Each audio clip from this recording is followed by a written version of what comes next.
Okay, Idaho State Police just released this new batch of 602 photos. Now that first one said T. Martinez, roadway in front of 1122 King Road, and it's dated November 19th, 2022. So this would be 6 days after the crime.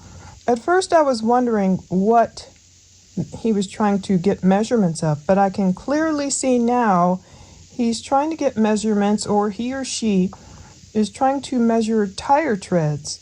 So that would be a full 6 days after the crime, but they are obviously focused on this one set of very obvious tire treads.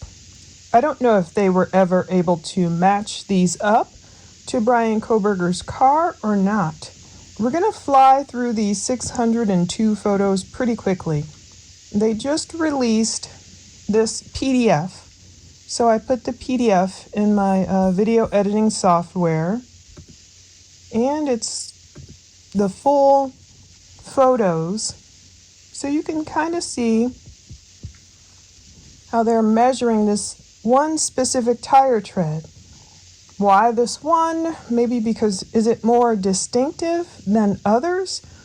I'm trying to determine if they were able to figure out the make and model and the average year of Bryan's white Elantra, and would they know what standard tires he might have on his car by then? I don't know how they were able to distinguish his from other cars that would have obviously driven down that road. Now we know there was something about basically Bryan hauling butt out of there at whatever time it was, 4:20 a.m., so maybe they were somehow distinctive. So now as we fly through these, because I've already taken a look at all of them, and there's no gross photos, there's no blurred photos, you're not going to see any of the victims, of course. So I thought, let me dump them all in here. And obviously they're window photos, they're getting measurements of something on the window. It looks like something kind of written on the window, maybe like the letter L and I, or L2. I don't know if police wrote that to try and distinguish different markings on the window. You'll end up seeing a lot of food. You'll kind of just see a college kid's house. I was thinking when I was in college, oh my goodness, how would the townhome I shared with my roommates, how would it look?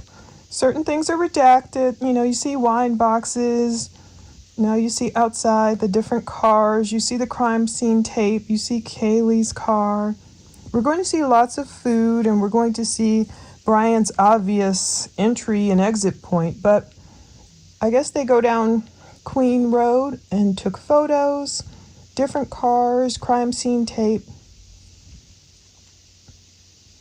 the dumpster, and the other side where the apartments are.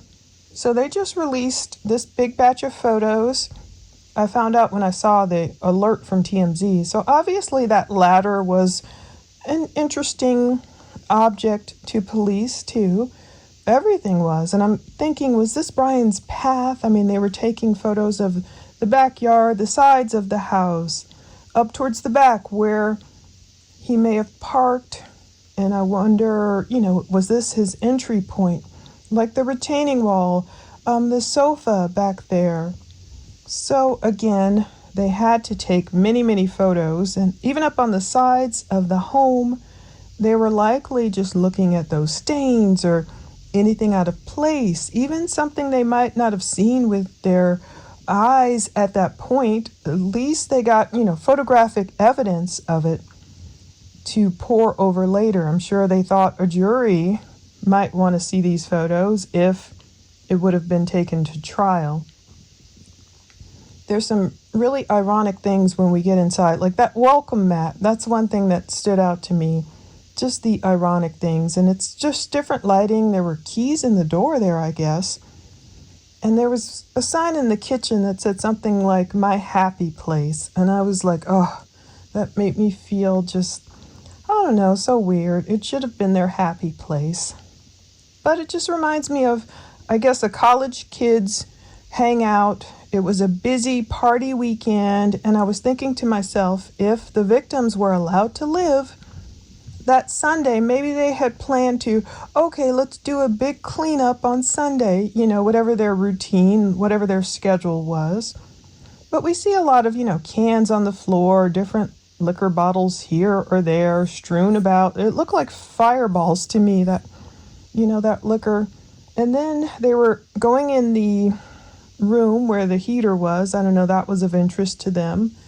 Makes sense. They had to take photos of everything just to get to the details. They didn't know, of course, by November 19th. I'm not sure if that's the date of all these photos. There's photos of the stairwell. There were paper. I don't know if those belong to the investigators, the paperwork. Saturdays are for the girls, another ironic sign, and good vibes. And all the red cups reminds me of a game of like beer pong or something that may have happened. And then we just see Mary. I mean, that's another thing. Mary, Merry. And you see the white claws. You see the Mary on the pillow. You see the lights. Saturdays are for the girls. You see just different clothes strewn about, a couch and everything. It just, if the crime hadn't happened, you may think, oh, a good time was had by all. It was a nice college party and they would have done a massive cleanup later, but they weren't allowed to do that. You kind of just see little glasses everywhere, maybe a bag of chips.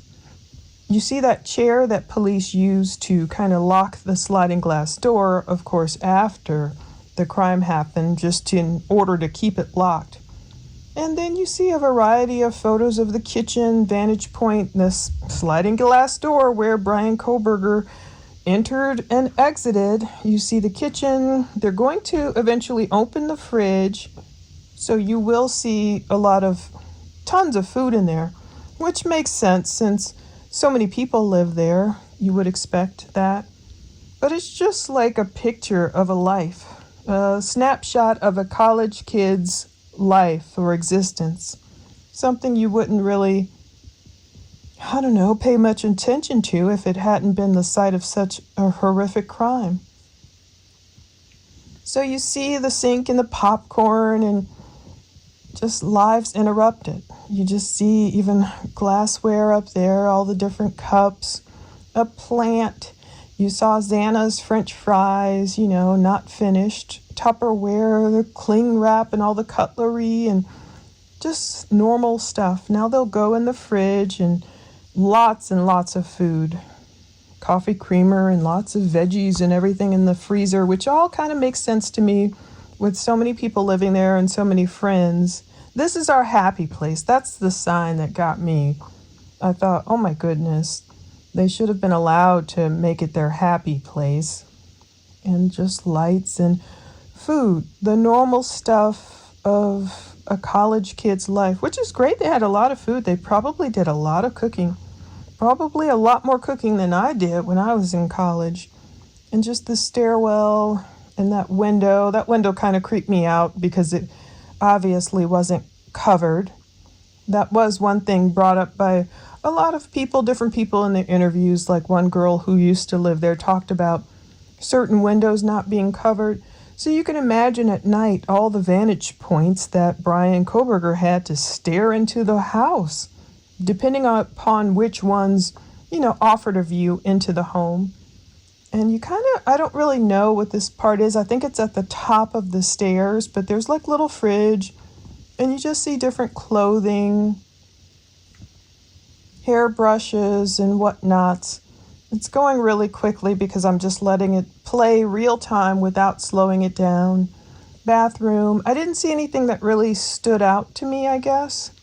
But since this is the third photo dump that they just released, Monday, September 22nd, Idaho State Police, I thought I would at least publish it so people could see what they're releasing. We will see what else will be released before long, but they're just kind of, I guess, looking out a window. I don't even know what room this is. There's bathrooms, because we don't get descriptions or anything with it. We just get the photo dump. Cleansers, certain things are redacted. I'm not sure what they've redacted, whether it's photos or, you see what was on the bathroom wall and this vantage point too. And different markers. There's a cigarette, so maybe they were thinking Bryan smoked or something. And you see a camera, so I wonder if there were any photos on that camera. That's what makes me wonder. But that's what was released today. I mean, I just got a rejection for some Kohberger stuff. So that was pretty, it's whatever. I just got a message that said, for my request, Bryan Kohberger's jail calls, audio, jail file, call history, disciplinary records, visitor history, approved visitors list, his mail, his GTL tablet info, etc.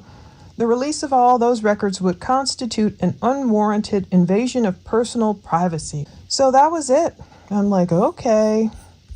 I understand when it comes to the privacy of the person he's speaking with. For example, if Bryan's talking with his mother, okay, yes, she didn't do anything wrong. She should have her privacy. But as far as Bryan Kohberger's privacy himself, I'm like, okay, does he get more privacy than the victims had? I don't know. Let's just close with the 2 Chronicles 6:23. Then hear from heaven and act. Judge between your servants, condemning the guilty and bringing down on their heads what they have done, and vindicating the innocent by treating them in accordance with their innocence. So that's my prayer too. God can judge between people. Bryan took his punishment. He took his guilty plea, and now he's serving out his term. He confessed to being guilty, so that's what it is. In vindicating the innocent, I think of the innocent surviving roommates and treating them in accordance with their innocence. I know we still have more stuff coming in this case, so I will continue to follow up whenever we get more interviews and the like, but for now I just wanted to get those photos out there since they were just released today. Thanks for watching. Stay tuned. You'll plan to see me back on camera before long.